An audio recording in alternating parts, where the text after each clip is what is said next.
There are a lot of really well-established brands within Airsoft. I'm thinking Crytek, VFC, Polarstar, the list goes on and on about brands that are really established and everyone knows, hey, they make a really high-quality product. However, there are some other brands, in my opinion, that make fantastic Airsoft products, but don't get the recognition that they deserve. So in today's video, I want to talk to you guys about just a few of the brands that I think are underappreciated and create a great product that not many people know about. We'll be getting into that in today's video. What's up, Airsofters? My name is Lane, and welcome back to the BB Warrior. We're here to help you have a better time, both on and off the Airsoft field through our educational content. And if you enjoy videos like these, well, I'd love it if you joined our community. It's super simple. Hit that subscribe button down below while you're at it. Hit the bell icon next to it. You'll get updated when we post brand new videos here on the channel. So the first underrated brand that I want to talk about today is a company that I've actually worked with for a couple of reviews in the past year, and that is going to be Lancer Tactical. Now, the reason why I wanted to talk about them first is I've actually gotten a ton of experience with them again by doing reviews for them. The most recent one was for their Battlehawk PDW. If you want to see that review, I'll have a card in the upper right hand corner for you to check that out.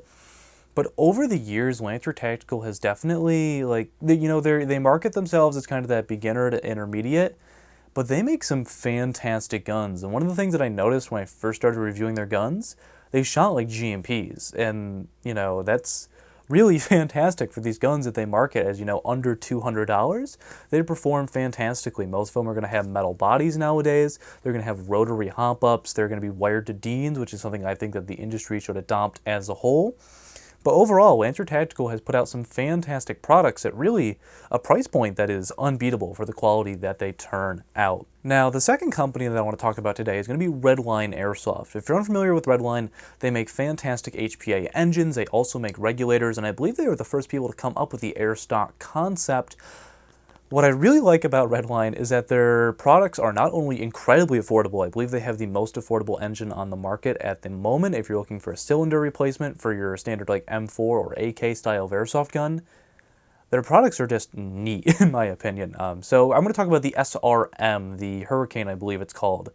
It is a 100%, it is a drop-in first off, I should mention that, mechanical HPA engines. You're not running your engine off of the little 7.4 lipos that other HPA engines use. 100% mechanical, 100% compatible with their air stock.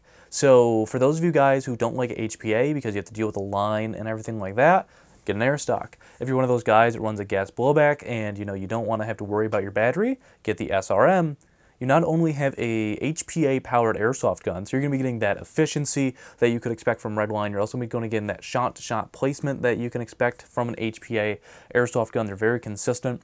You don't have to deal with the line and everything like that, the tank on your back, like as if you're going to be running your standard HPA setup. A lot of the guys that I play with run these SRMs, and they run with the air stock. I'm super jealous of their setups, I will put it that way. They're fantastic drop-in guns. Redline's got some other products out there that we didn't get to cover today. They make fantastic regulators. In my opinion, they make the best regulator in the industry. But yeah, Redline Airsoft, if you're looking to get into HPA, they are definitely a company worth taking a look at. Now, before we get to the final company that I want to talk about for today, which is actually a really popular brand, I do want to mention Cyma. Kind of as an honorable mention for today's video, because I know if I don't bring it up, people are going to be like, man, Lane, Cyma AKs are like 150 bucks. They're built like tanks. And that's absolutely correct. However, I feel like they're pretty well known for that nowadays. It's not like a couple of years ago where Cymas were like this hidden gem that everyone thought were beginner guns, but they're actually pretty solid. The only thing I don't like about Cymas personally is they tend to shoot higher than 400 FPS, which is no good for where I play and where for most Americans play. I don't know if the velocity limits are higher in other countries, whatever the cause may be for that, for a lot of these Chinese-made airsoft guns to come really high out of the box. But yeah, Cymas are fantastic, and that's kind of the honorable mention for today's video. Now, the third company that I want to mention in today's video, and the final one I should say, a company that is underrated is G&G. That one might be a little bit weird, because you're saying, Lane, G&G is an incredibly popular company, and pretty much every time I go to play Airsoft, someone has a combat machine or an ARP9. Why would you include that on this list? They're incredibly successful. Yeah, that's absolutely right. What I want to talk about is some of G&G's kind of higher up offerings, because yeah, you have their more intermediate beginner guns. You've got like your ARP9, your combat machine, which is really like their bread and butter.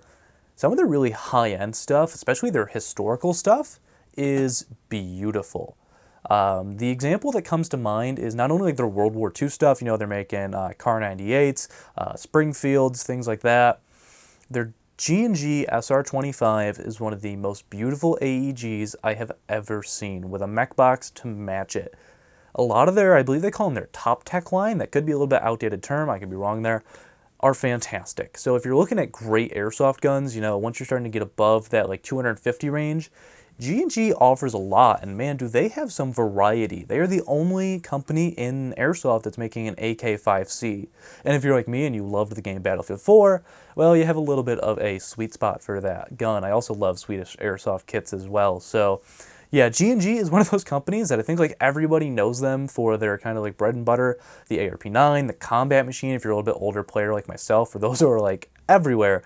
A lot of the really higher end stuff I think is incredibly underrated, and I'd love to take, you know, deeper dives into it in future videos, but you admittedly don't see them on the field that often. They also make an MG42, but like an actually good one, not like the AGM. So yeah, guys, that is just a couple of what I believe to be the most underrated companies in airsoft. I want to know, what sort of companies within our industry do you think are underrated? Make sure to let me know down in the comments below. But that's going to do it for today's video. If you enjoyed this video, I would love it if you joined our community by hitting that subscribe button down below, and while you're at it, hit the bell icon next to it for updates when we post brand new videos here on the channel. If you want to connect with me, make sure to join the BB Warrior Discord server. I'll have that linked down in the description below. This has been Lane from the BB Warrior, talking about my most underrated picks for brands in airsoft, and I'll see you all next time.